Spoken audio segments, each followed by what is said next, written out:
Shalom, selamat malam Bapak Ibu Saudara yang terkasih. Bersama-sama malam hari ini, mari saya mengajak setiap kita datang untuk memuji dan menyembah Tuhan.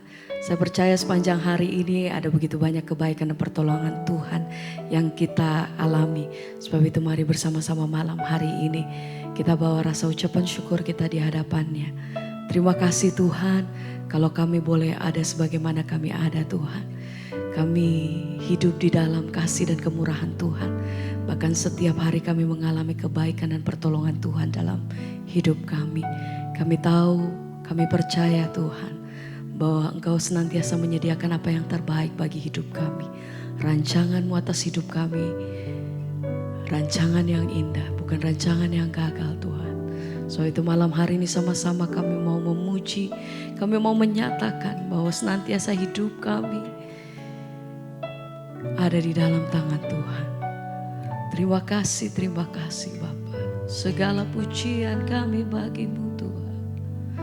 Haleluya.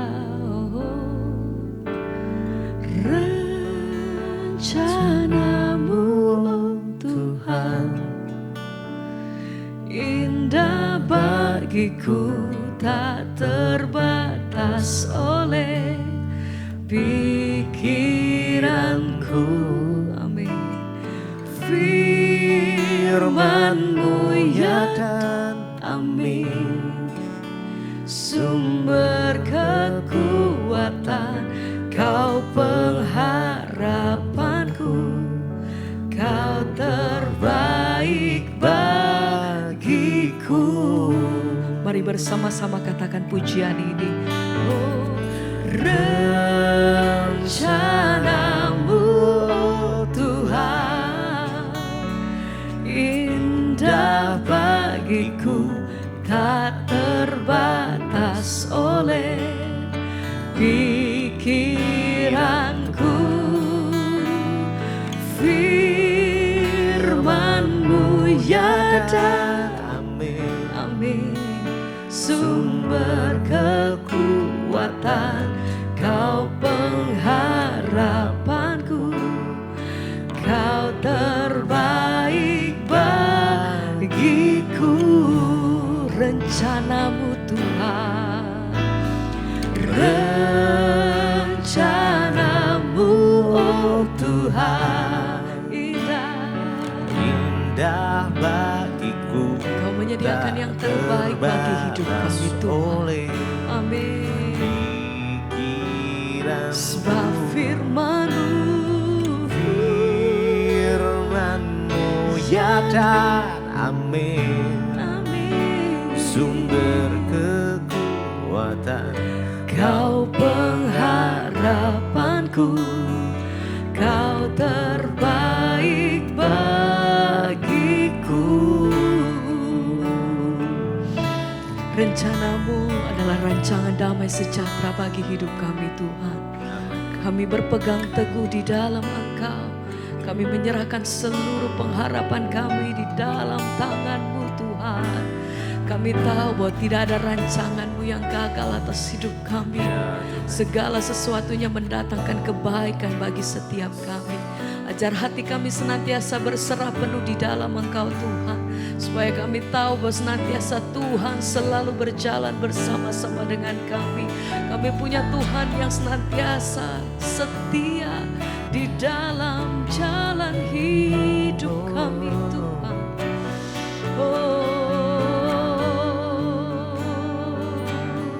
Mari sekali lagi bersama-sama katakan pujian ini dengan segenap hatimu. rencana-Mu oh Tuhan, indah bagiku, tak terbatas oleh pikiranku. Sebab Firman-Mu ya dan amin. Kau sumber kekuatan Sumber kekuatan, Engkau Kau pengharapanku, amin. Kau terbaik bagiku. Sekali lagi bersama-sama mari katakan, oh, rencana rencana-Mu Tuhan, indah bagiku, tak terbatas oleh pikiranku.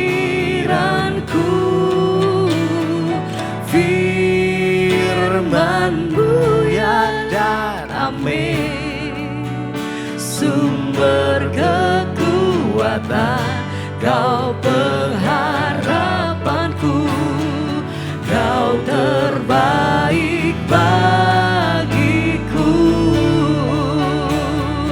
Oh, rencana-Mu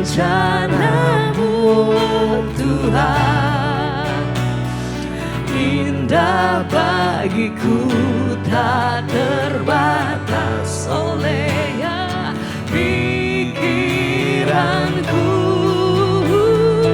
Firman-Mu Ya dan amin, terima kasih Tuhan, sumber Engkau sumber kekuatan, Kau Kau pengharapanku, pengharapanku. Kau terbaik bagiku.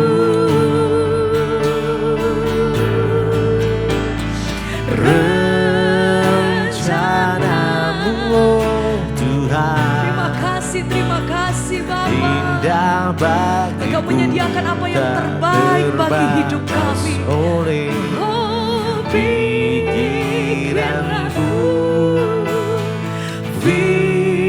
Firman-Mu ya dan amin, sumber kekuatan, Kau pengharapanku, Kau terbaik bagiku.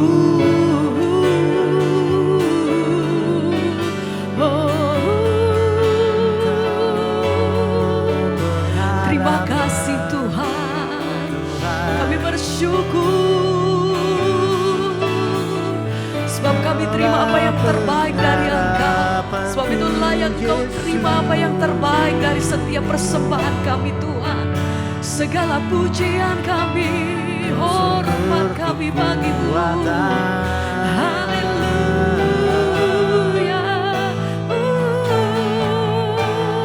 Terima kasih. Terima kasih Tuhan. Sampai hari ini kami melihat betapa besar kasih Tuhan atas hidup kami. Bahkan Allah yang selalu menyertai hidup kami, memegang tangan kami. Engkau yang berjalan bersama-sama dengan kami. Malam hari ini kami datang mengucap syukur Tuhan. Terima kasih untuk semua yang Tuhan perbuat dalam hidup kami sampai hari ini. Terima kasih Tuhan. Ku pandang wajah-Mu dan berseru,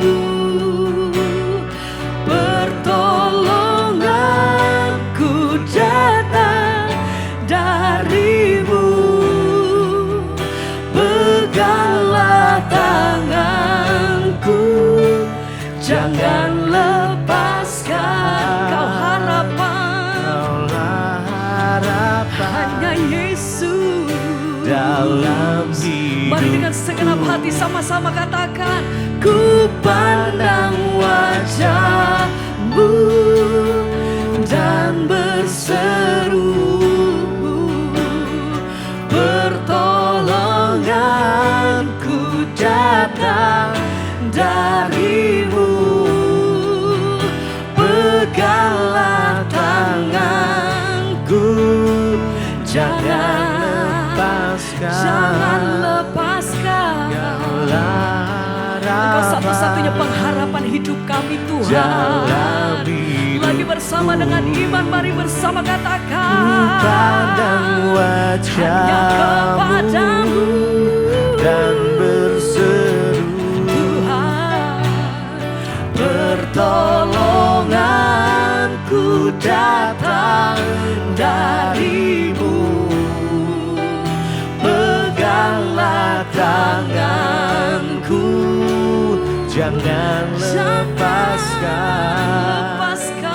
Kaulah hanya Yesus Engkau. dalam hidup.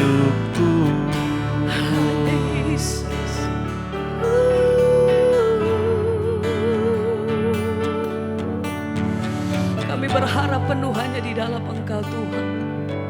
Apapun yang kami hadapi, apapun yang kami lewati hari-hari ini, satu hal yang kami pegang, bahwa Tuhan tidak pernah meninggalkan kami. Engkau jawaban bagi setiap pergumulan hidup kami saat itu. Engkau kekuatan kami, Engkau sumber kekuatan hati kami Tuhan. Engkau jalan keluar kami, Engkau damai sejahtera kami Tuhan. Hanya di dalam nama-Mu Tuhan. Ku pandang wajah-Mu katakan pujian ini dan berseru, dengan iman kami katakan Tuhan. Pertolonganku datang dari-Mu.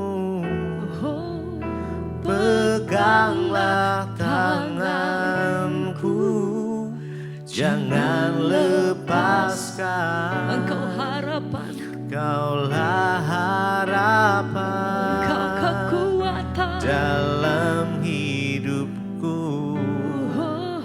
Ku pandang wajah-Mu dan berseru, pertolonganku datang dari-Mu.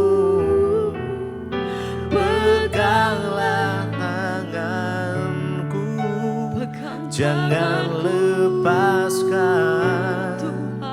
Kaulah harapan dalam hidupku.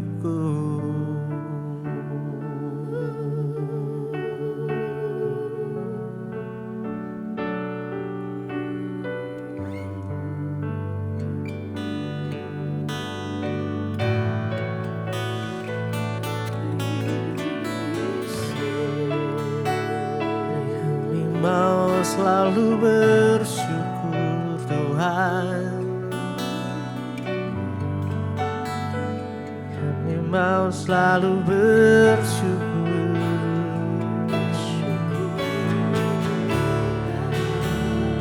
Yesus,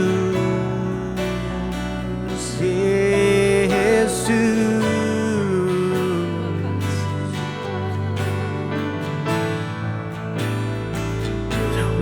mau selalu bersyukur kepadamu Tuhan.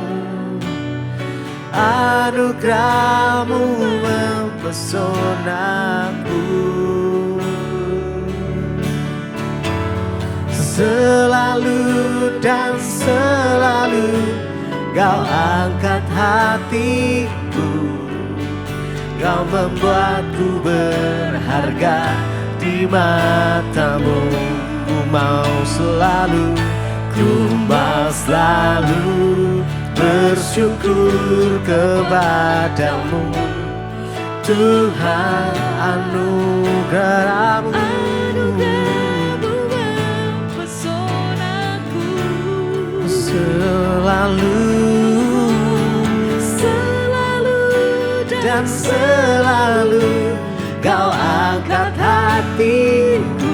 Kau membuatku berharga di mata-Mu. Ku mau selalu bersyukur kepadamu Tuhan.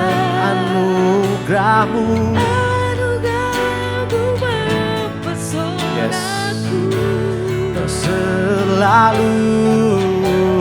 selalu dan selalu Kau angkat hatiku. Kau membuatku berharga di mata-Mu. Ku mau selalu mari dengan segenap hatiku. Yes, mari bersyukur pada Tuhan.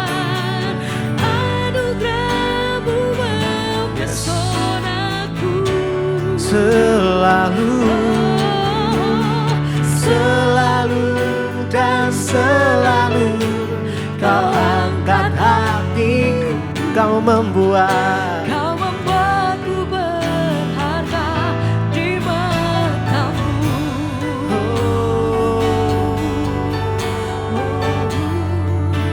Mari bersyukur pada Tuhan. Apapun kondisi, apapun situasi yang kita alami saat ini, mari datang bersyukur. Kami mau bersyukur kepadamu Tuhan. Kami mau bersyukur kepadamu Tuhan. Oh Yesus, sungguh anugerah-Mu mempesona.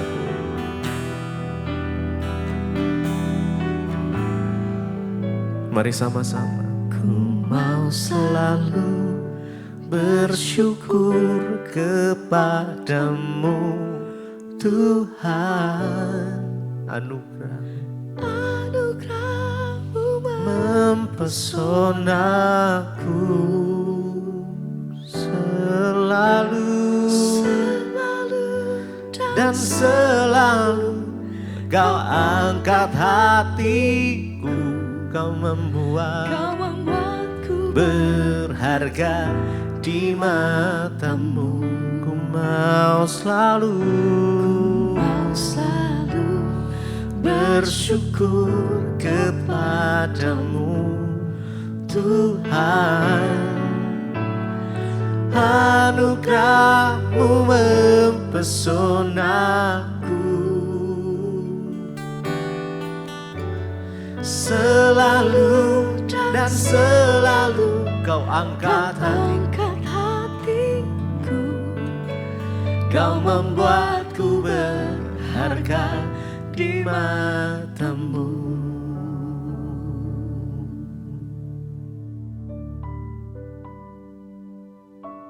Terima kasih Bapa, kami rindu mengalami kemuliaan Tuhan di dalam hidup kami. Biarlah kami Engkau bawa dalam perkenanan-Mu ya Tuhan. Buat kami mengerti rencana dan kehendak Tuhan dalam hidup kami. Supaya kami sungguh-sungguh menikmati waktu hidup di dunia yang Tuhan karuniakan ini. Untuk kami hidup boleh menjadi berkat.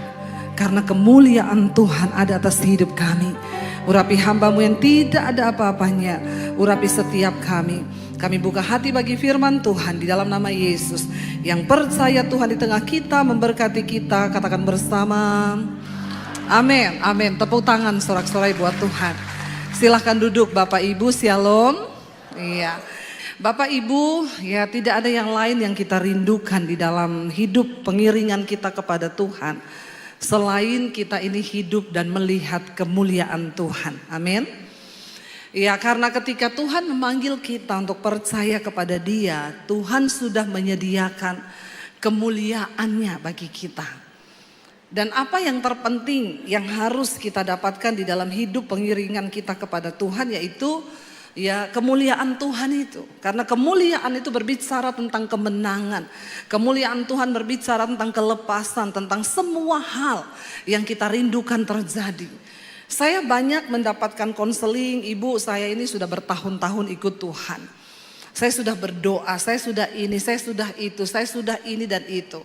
Tapi kenapa saya tidak mengalami ya yang namanya kemuliaan Tuhan? Saya tidak mengalami yang namanya ini ya kelepasan seperti yang saya dengar dan saya baca di dalam firman Tuhan.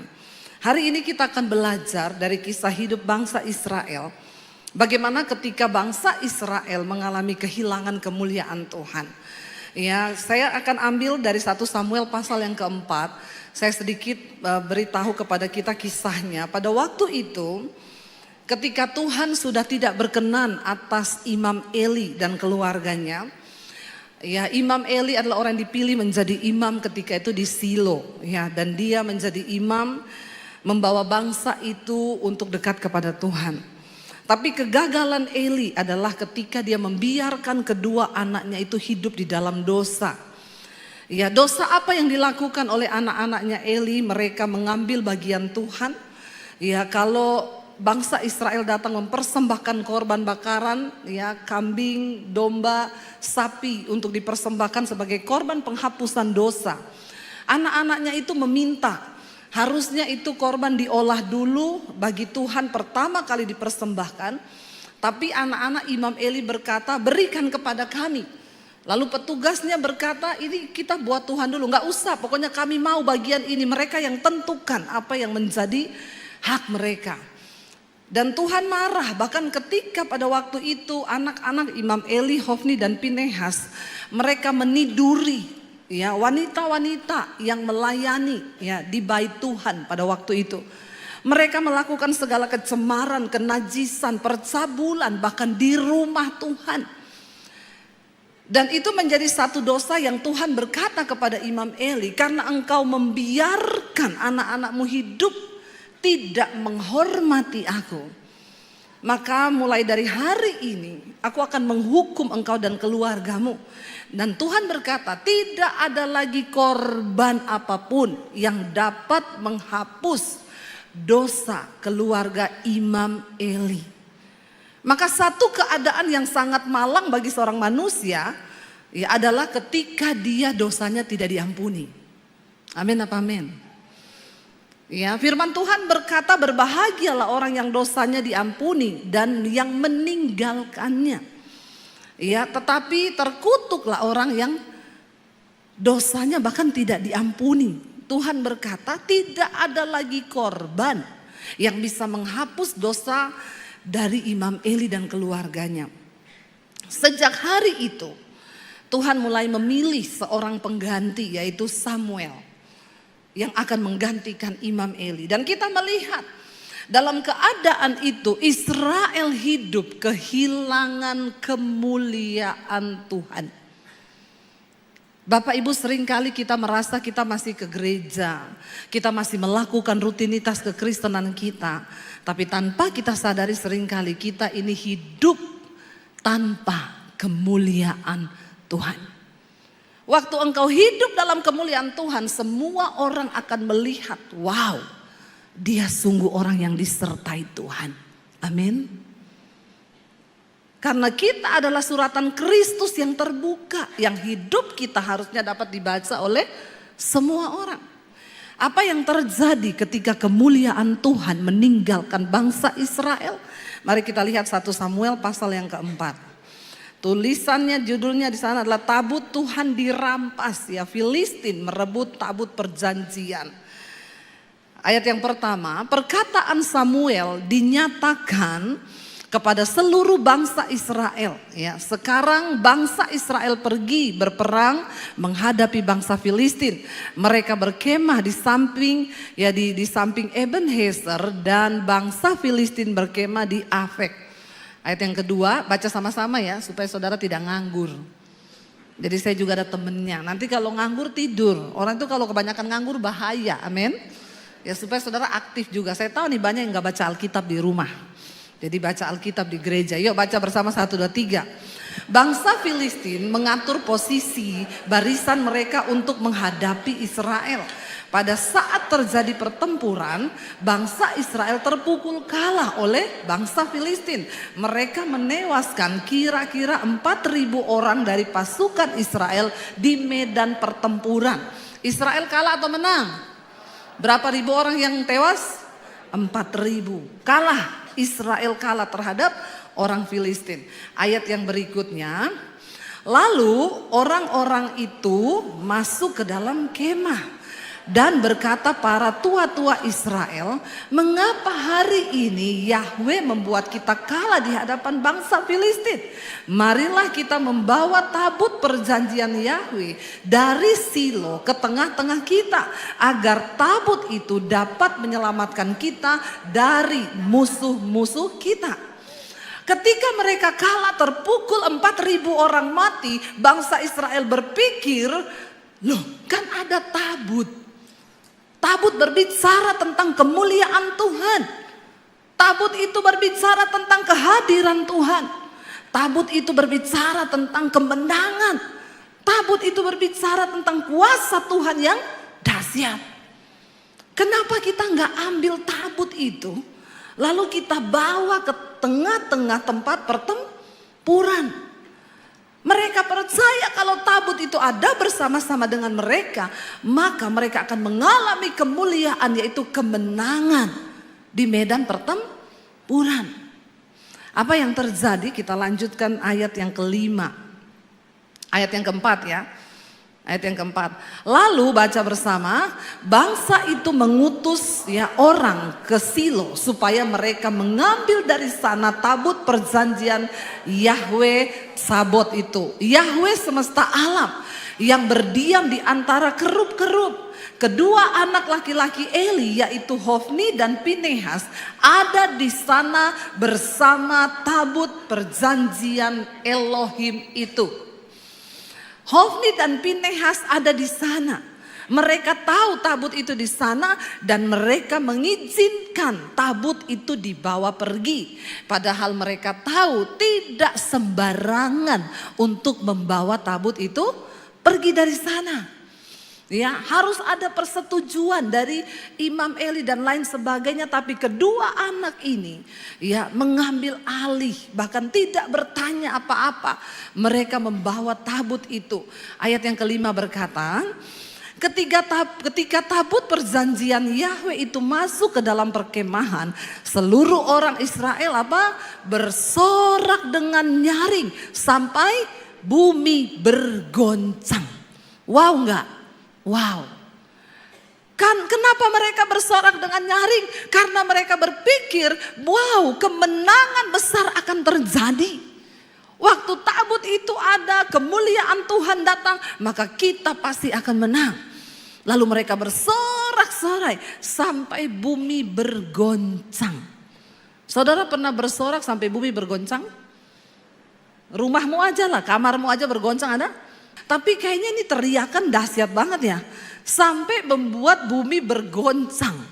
Ya, dan apa yang terjadi ketika teriakan besar itu, ketika sorak-sorai itu terjadi, bahkan apa yang saya dapat di sini, saudara, teriakanmu, sorak-sorakmu, sekalipun membuat bumi bergoncang, belum tentu itu menggoncangkan hati Tuhan. Amin. Ya, jangan cuma hebat di gereja waktu nyanyi, ya. Kita nyanyi dengan luar biasa. Kita buat iblis gemetar. Ya. Sampai di rumah iblis buat kita gemetar. Ya, itu yang banyak saya lihat sih dari orang Kristen, ya. Bukan soal lompat-lompatmu seperti apa. Sekalipun bumi bergoncang karena teriakanmu, belum tentu hati Tuhan tersentuh.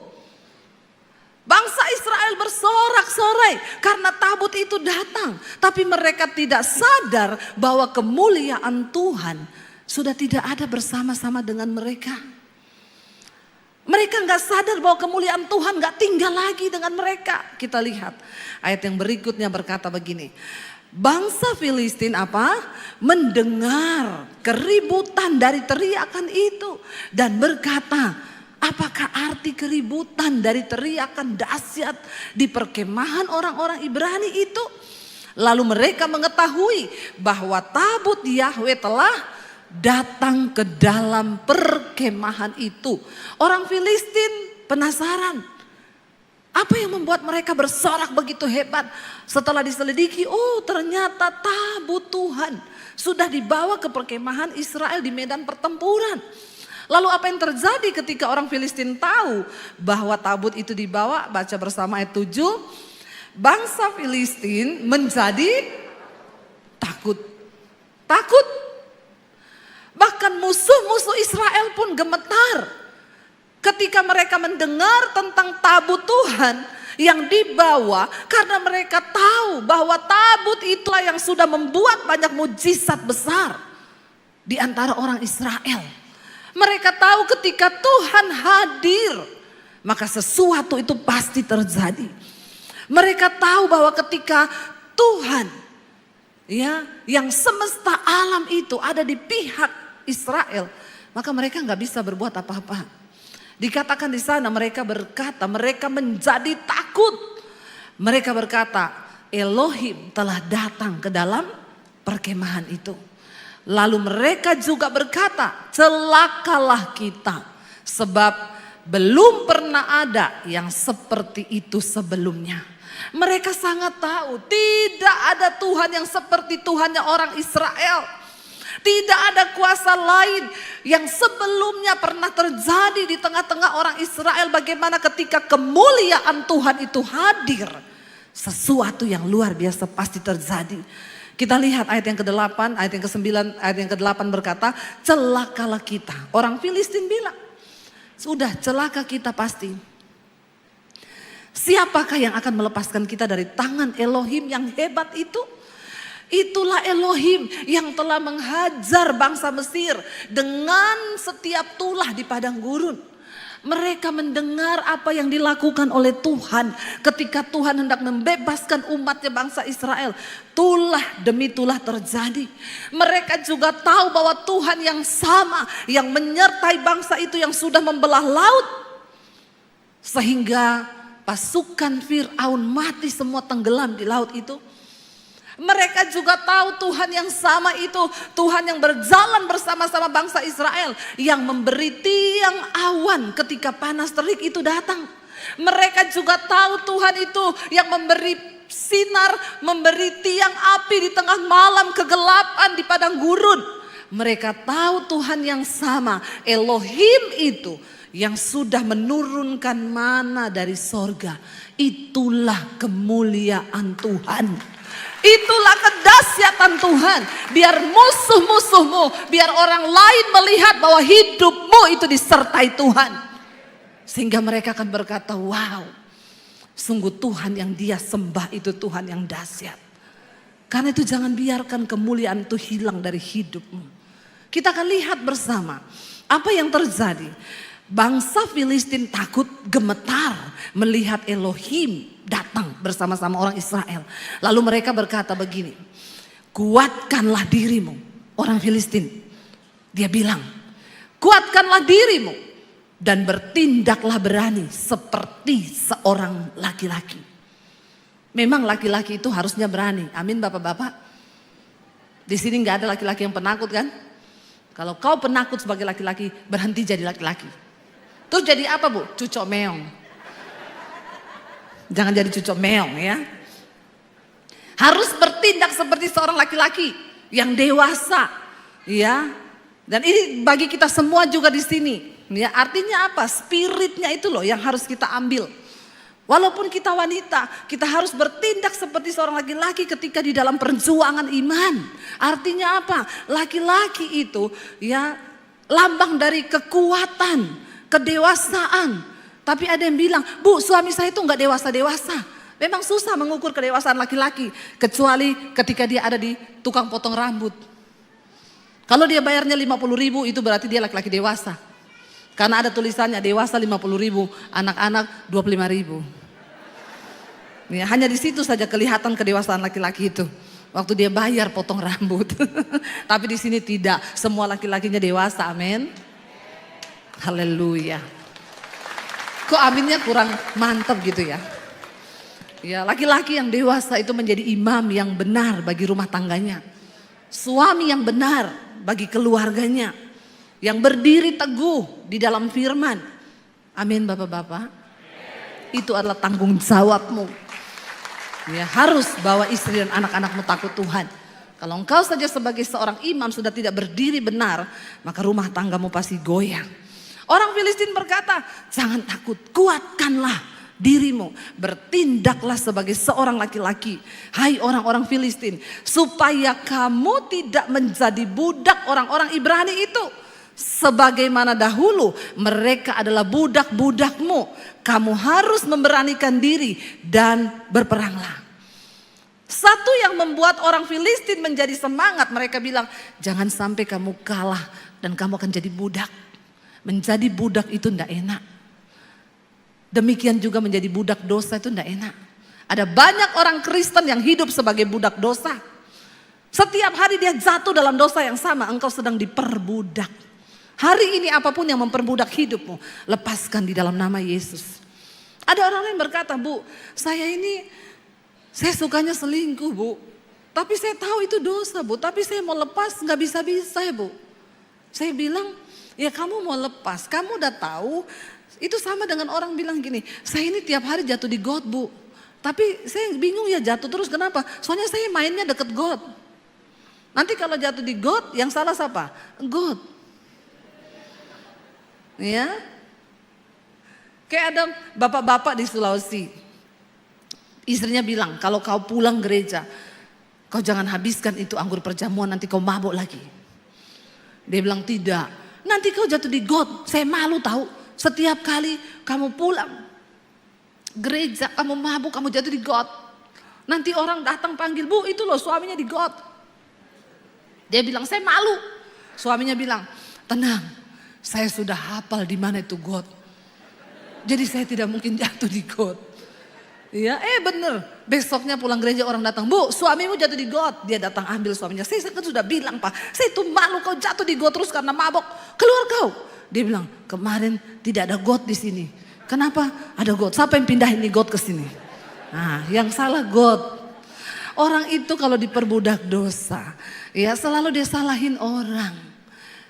Ya, jangan engkau mau diperbudak. Satu-satunya alasan yang membuat bangsa Filistin maju dengan keberanian yang kokoh, karena di otaknya mereka tidak mau diperbudak. Mereka nggak mau jadi budaknya orang Israel. Apa yang terjadi Bapak Ibu? Alkitab berkata, baca bersama ayat yang ke-10. Lalu berperanglah bangsa Filistin itu dan bangsa Israel menang atau kalah? Alkitab berkata dengan jelas di sana, bangsa Israel terpukul kalah. Dan mereka masing-masing berlari ke kemahnya. Terjadilah apa? Pembantaian yang besar. Sebab ada berapa yang mati? Ada 30.000 orang dari pasukan bangsa Israel yang gugur. Sebelum mereka berperang membawa tabut perjanjian, berapa yang mati? 4.000. Setelah mereka membawa tabut perjanjian, menang atau kalah? Yang mati berapa? Berlipat kali ganda yang mati. Lalu mereka bertanya, di mana kemuliaan Tuhan itu? Bukankah kami sudah membawa lambang dari kehadiran Tuhan di tengah kami? Bapak Ibu, Tuhan itu tidak bisa direkayasa. Mari engkau punya pemahaman yang benar akan firman Tuhan. Kenapa saya selalu berkata, jangan engkau suka titip-titip doa. Engkau harus datang sendiri kepada Tuhan, engkau harus bertemu Tuhan supaya engkau memiliki pengalaman pribadi dengan Tuhan. Tapi ada banyak orang Kristen tuh yang gak ngerti. Saya ditelepon Bu Debi, saya itu ada beli rumah baru di kawasan elit. Ibu bisa nggak doakan rumah saya sebelum saya tempati dengan keluarga? Nanti saya kasih alamatnya, nanti saya antar kuncinya ke rumah ibu berserta dengan amplop persembahannya. Tapi saya nggak ada Bu, ibu aja pergi ke sana. Dalam hati saya bilang, Pret. Dia pikir ketika dia utus pendeta datang berdoa buat rumahnya, lalu rumah itu akan diberkati dan setannya pergi. Saya bilang, Pak, kalau saya datang doakan rumah itu bisa. Misal ada 10 setan di dalam, saya doakan, saya kuduskan 10 setan pergi. Tapi ketika Bapak masuk, setan ini ajak teman satu-satu, jadi 20 setan balik ke rumah itu dan tinggal dengan Bapak dan ibu dan anak-anak. Makanya terjadi pertengkaran tiap hari ribut. Kenapa? Lalu ngomong, lo dulu didoakan pendeta Debi, kenapa jadi malah tambah banyak setannya? Saya bilang, saya tidak akan berdoa. Biar Bapak kirim amplop tebel, maaf ya Bapak Ibu, jangan kau pikir pendeta itu ya cuma mau terima amplop. Emang saya pendeta apaan? Pret. Kalau ada pendeta yang mau begitu, sudah jangan percaya lagi sama itu pendeta. Jangan percaya itu pendeta abal-abal tuh. Suruh doakan rumah kosong mau. Nggak ada orangnya, yang penting dapat amplop, pret. Ajarkan kepada umat itu pengajaran yang benar. Amin. Saya bilang Bapak Ibu harus ada di rumah itu. Nanti Bapak Ibu yang doa pengurapan. Saya cuma berdoa. Supaya apa? Waktu Bapak Ibu yang berdoa, setannya pergi. Bapak Ibu tinggal, setannya juga takut karena dia bilang ini dulu yang berdoa. Dia orang yang beriman. Jangan kau itu punya pemahaman yang salah. Makanya sekalipun kau pelayanan, sekalipun kau bayar persepuluhan, persembahan, kau pakai kalung salib yang besar, di rumahmu ada gambar Yesus yang gede, kau pikir setan takut? Hello? Bangsa Israel berpikir dengan mereka membawa tabut perjanjian, maka Tuhan akan berpihak kepada mereka. Tuhan bukan Tuhan yang bisa direkayasa. Saya ada masalah Bu, saya baca doa Bapa kami 100 kali. Dia kira setelah dia berdoa Bapa kami 100 kali, yang ada Tuhan tuh enggak tergerak hatinya. Mulutmu berbusa iya, karena kau baca doa Bapa kami 100 kali. Bangsa Israel bersorak karena tabut itu datang. Bahkan bumi gemetar karena sorak-sorak mereka. Tapi Tuhan gak ada di sana. Tuhan gak hadir di situ. Saudara mau buat ucapan syukur di rumahmu, engkau mau datangkan pendeta besar, pendeta hebat. Bukan itu persoalannya. Apakah hati dan hidupmu itu benar-benar menghormati Tuhan? Apakah engkau menghormati kekudusannya? Apakah engkau hidup menghormati Tuhan dan dosa-dosa engkau buang dari hidupmu? Sekarang ini terlalu banyak orang yang bermain-main. Berapa banyak orang melayani Tuhan di mimbar, tapi mereka mencemarkan mimbar seperti anak-anaknya Hofni dan Pinehas, anaknya Eli. Mereka melakukan kenajisan. Mereka tidur dengan perempuan-perempuan. Maka saya berkata, hello, engkau para pelayan mimbar, kita bukan gagah-gagahan di sini, ditampilkan di sini, nyanyi-nyanyi, keluar di YouTube, keluar di mana. Kalau hidupmu tidak dalam kemuliaan Tuhan, engkau hidup bersinah, engkau hidup dalam kenajisan, engkau melakukan percabulan. Banyak sekarang para WL, selingkuh, singers, pemain musik, hidup mereka nggak benar. Di sini nggak ada yang ngaku. Tapi mari kita kuduskan hidup kita. Amin. Supaya pelayanan kita tuh juga berdampak. Supaya apa yang kita sampaikan itu bisa diterima oleh orang. Hamba Tuhan kalau hidupmu sendiri di luar kemuliaan, maka pelayananmu tuh omong kosong. Sekalipun engkau berkhotbah itu tidak akan masuk ke dalam hatinya orang yang mendengar. Sebab engkau sendiri tidak menjadi pelaku-pelaku dari firman Tuhan. Itu yang terjadi. Saya diundang satu keluarga kaya, Bu, anak saya mau balik ke Amerika. Mereka kuliah di Amerika sekolah, jadi Ibu tolong doakan urapi mereka. Besok jam 8 pagi kalau bisa Ibu datang ke rumah kami. Saya bilang, ya saya mau datang asal ada bapaknya dan ibunya di situ. Mamahnya bilang, oh saya pasti ada Bu, tapi suami saya nggak tahu ya. Kayaknya dia nggak bisa Bu, karena dia tuh sibuk, bisnis, ada meeting, ada kepiting, ada ini, ada itu. Oh Bapak kerja terus sibuk ya, iya. Terus ngundang saya kenapa? Ya supaya anak kami diberkati. Dia pikir kalau didoakan pendeta terus anaknya itu diberkati. Lalu saya bilang kalau Bapak ada saya datang, tapi kalau Bapak enggak ada saya enggak datang. Dalam hati saya, ya siapa saya? Kamu aja yang punya kepentingan dengan anakmu kok enggak menghormati Tuhan? Kok kamu suruh saya datang? Walaupun amplopmu tebel. Mereka tuh seringkali pikir pendeta itu hanya sekedar amplop. Saya juga berdoa supaya para pendeta yang mendengarkan khotbah saya ini bertobat. Kau jangan melihat amplopnya tebel. Katakan sesungguhnya yang benar tentang firman Tuhan. Ajarkan yang benar kepada umatmu. Jangan karena amplop, karena orang kaya, terus akhirnya oke. Lakukan sesuai firman Tuhan. Akhirnya dikabari malam-malam, Bu, oke Bu, saya bisa bujuk suami saya Bu. Akhirnya besok dia bisa Bu, jam 8 ya Bu. Oke, saya datang.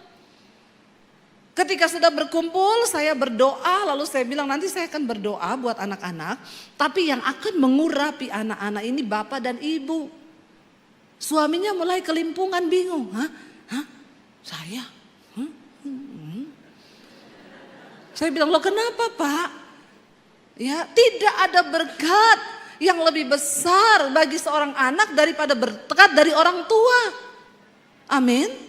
Karena orang tua pasti memberkati anak dengan segenap hati. Kalau pendeta kan hanya sekedar mendoakan, tapi orang tua dengan harapan, dengan air mata, dia rindu anaknya ini benar-benar diberkati oleh Tuhan.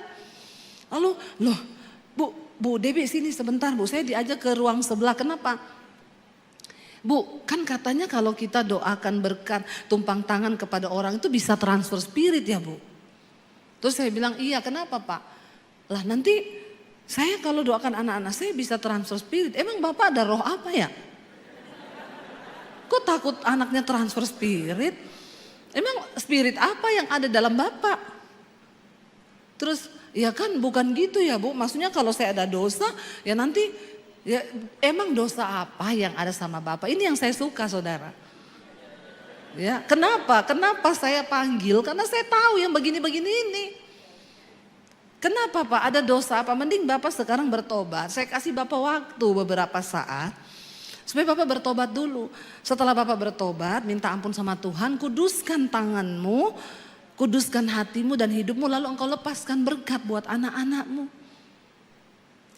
Terus, oh iya Bu, sebentar ya Bu. Ya udah, dia masuk ke kamar mandi, biar dia bertemu Tuhan di kamar mandi. Bapak-bapak, enggak ada berkat yang lebih besar bagi anak cucumu selain berkat dari hidupmu. Makanya engkau harus hidup dalam pertobatan, amin. Akhirnya dia keluar, masih tanya lagi, jadi saya ya Bu? Iya jadi Bapak. Ya udah akhirnya dia doakan anak-anaknya. Itu yang benar. Jangan engkau pikir ketika engkau panggil pendeta hebat, terus anakmu diberkati gitu. Tuhan tuh gak bisa direkayasa. Tuhan tuh gak bisa main-main. Kau pikir kau bisa sogok Tuhan? Gak bisa. Karena persembahan hidup, pertobatan itu yang lebih menyenangkan hati Tuhan. Itu yang lebih membuat Tuhan tuh bergetar. Bangsa Israel berpikir ketika mereka membawa tabut itu maka mereka akan mengalami kemenangan. Ayat yang ke-11 baca bersama dikatakan di sana, tabut Elohim akhirnya dirampas. Bahkan juga kedua anak laki-laki Eli tewas, yakni Hofni dan Pinehas. Tuhan sudah berfirman kepada Imam Eli lewat Samuel, karena engkau tidak bertobat, maka anakmu berdua akan mati, engkau pun akan mati di hari yang sama. Dan tidak akan ada lagi kakek di dalam keturunanmu, karena kamu semua akan mati. Dan benar terjadi. Ayat yang ke-12, seorang dari suku Benyamin lari dari barisan pertempuran. Orang itu lari, ya, dan dia datang ke Silo pada hari itu juga. Pakaiannya terkoyak-koyak dan debu tanah di atas kepalanya. Ini orang lari dari medan pertempuran memberi kabar kepada Eli. Ketika ia datang, Eli sedang duduk di kursi di tepi jalan sambil menunggu, mengamat-amati, hatinya sangat gelisah. Karena apa? Tabut itu dibawa lari oleh anaknya pergi ke medan pertempuran. Hatinya gelisah karena tabut Elohim itu. Dan ketika orang itu masuk ke dalam kota, ia memberi laporan. Lalu seluruh kota itu menjerit. Mendengar cerita bahwa tabut Tuhan dirampas. Hofni dan Pinehas mati di medan pertempuran. Penduduknya menjerit, bukan lagi bersorak. Ya, tapi menjerit. Ayat yang ke-14 berkata, ya, ayat yang ke-14, saat Eli mendengar kegaduhan dari teriakan itu, ia berkata, suara gaduh itu kegemparan, apakah itu? Ya, orang itu pun bergegas dan datang segera memberi laporan kepada Eli. Ayat 15 di sana dikatakan, Eli telah berumur 98 tahun dan matanya telah rabun sehingga ia tidak dapat melihat, udah buta Eli. Orang itu pun berkata kepada Eli, akulah datang dari barisan tempur itu dan hari ini aku telah melarikan diri dari barisan tempur. Eli berkata, apa yang telah terjadi di sana anakku? Ayat yang ke-17, pembawa kabar itu menjawab dan berkata, Israel telah melarikan diri dari hadapan bangsa Filistin dan di sana juga telah terjadi pembantaian yang besar-besaran di antara rakyat. Kedua anakmu juga telah mati, yakni Hofni dan Pinehas, dan tabut Elohim telah dirampas. Lalu dikatakan ketika ia menyebutkan tentang tabut Elohim itu dirampas, Eli terjatuh ke belakang dari tempat duduknya di pinggir pintu gerbang, lehernya patah dan ia pun mati pada hari yang sama dengan kedua anaknya itu yang mati. Karena orang itu telah tua dan gendut berat, makanya jangan gendut-gendut. Eli telah menjadi hakim atas Israel selama 40 tahun. Tragis matinya. Dan ayat yang berikutnya berkata, waktu itu menantu perempuannya, istri dari Pinehas, sedang hamil tua dan hampir melahirkan. Ia mendengar kabar tentang tabut Elohim itu yang telah dirampas dan mendengar bahwa ayah mertuanya serta suaminya mati. Telah mati semua. Lalu ia membungkuk dan bersalin. Karena memang waktu melahirkan telah tiba, saat itu juga melahirkan istrinya Pinehas. Dan ayat yang berikutnya berkata, menjelang saat kematiannya, mati juga dia habis melahirkan. Wanita-wanita yang berdiri di sampingnya berkata kepadanya, jangan takut, engkau telah melahirkan seorang anak laki-laki. Tetapi ia tidak menjawab, bahkan tidak memperhatikannya. Lalu ia menamai anak itu Ikabod sambil berkata, kemuliaan Tuhan meninggalkan Israel. Sebab tabut Elohim telah dirampas dan karena ayah mertuanya serta suaminya telah tiada. Tragis apa yang menimpa bangsa Israel. Ikabod, kemuliaan Tuhan telah meninggalkan. Mari kita berdoa Bapak Ibu. Sebagai orang percaya, anak-anak Tuhan. Mari hidup takut dan hormat akan Tuhan. Tuhan tidak bisa direkayasa. Dia melihat hatimu, dia melihat hidupmu. Kita yang sungguh-sungguh takut akan Tuhan. Mari kita hormati Tuhan. Mari kita mau berkata, Tuhan, kami mau meninggalkan apa yang ada di belakang kami. Dan kami mau mengarahkan hidup kami kepada apa yang di depan. Kita mau katakan di hadapan Tuhan. Kami mau tinggalkan hidup lama kami Tuhan. Kami mau sungguh-sungguh hidup dalam hidup yang baru bersama Engkau. Terima kasih Bapa. Katakan bersama. Amin Tuhan. Yang di belakangku, ku serahkan diriku padamu Yesus, dan ku berlari kepada tujuanku. Kau beriku hari yang baru, yang lama telah berlalu. Katakan dari awal. Ku melupakan yang di belakangku. Lupakan semua dosamu. Bilang kami serahkan hidup kami Tuhan. Hanya bagi kemuliaan-Mu Tuhan. Kami mau berlari kepada tujuan Tuhan. Amin. Yes Lord. Yes, amin.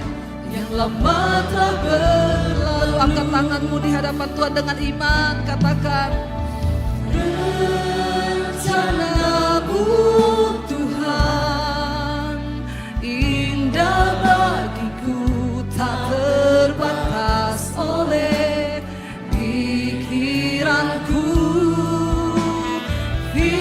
Firman-Mu ya dan amin, sumber kekuatan, Kau pengharapanku, Kau terbaik bagi. Bilang pada Tuhan, kami percaya Tuhan, rencana-Mu atas hidup kami itu indah. Kami tidak ingin kehilangan semua kemuliaan Tuhan di hidup kami. Kami mau memperoleh janji-janji-Mu Tuhan. Amin, amin. Engkau sumber kekuatan di hidup kami. Yes Lord, angkat iman-Mu hari ini saudara. Ada begitu besar rencana Tuhan atas hidupmu. Dengan iman katakan di hadapan Tuhan, kami percaya rencana-Mu Tuhan indah bagiku, tak terbatas oleh pikiran kami. Amin. Firman-Mu ya dan amin, sumber kekuatan, Kau pengharapanku, Kau terbaik bagiku. Tutup matamu dalam hadirat Tuhan. Betapa sering janji dan rencana Tuhan tidak terjadi dalam hidup kita. Karena ikabod, kemuliaan Tuhan telah hilang. Kenapa? Karena seringkali kita tidak menghormati Tuhan. Buang semua hal yang tidak berkenan. Amarah, kepahitan, kebencian, dosa, kenajisan, percabulan. Belajarlah hidup menghormati Tuhan. Engkau sebagai suami istri, hidup dalam damai sejahtera. Jangan engkau tidak menghormati Tuhan karena kemarahan yang ada dalam hatimu dan engkau tidak mengampuni. Bilang, Tuhan, kami mau belajar hidup menghormati Tuhan, agar kemuliaan-Mu dinyatakan dalam hidup anak cucu kami. Supaya semua mata boleh melihat bahwa Tuhan yang kami sembah adalah Tuhan yang hidup, Tuhan yang berkuasa. Kami mau Tuhan mendapat semua rencana dan janji-janji-Mu di hidup kami. Terimalah berkat dari Allah Bapa, cinta kasih dari Tuhan Yesus Kristus, penyertaan Allah Roh Kudus yang akan memenuhi hati dan hidupmu mulai hari ini, bahkan sampai kali yang kedua Tuhan Yesus datang menjemput kita. Namamu tercatat di dalam kitab kehidupan. Di dalam nama Tuhan Yesus yang percaya diberkati Tuhan, katakan bersama amin, amin, amin. Kau yang pegang tanganku, Kau yang sentuh hatiku, selamanya ku cinta Kau Yesus, selamanya ku menyembah-Mu. Kau yang pegang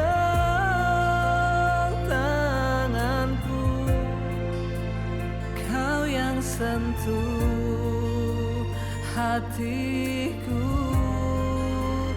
selamanya ku cinta Kau Yesus, selamanya ku menyembah-Mu.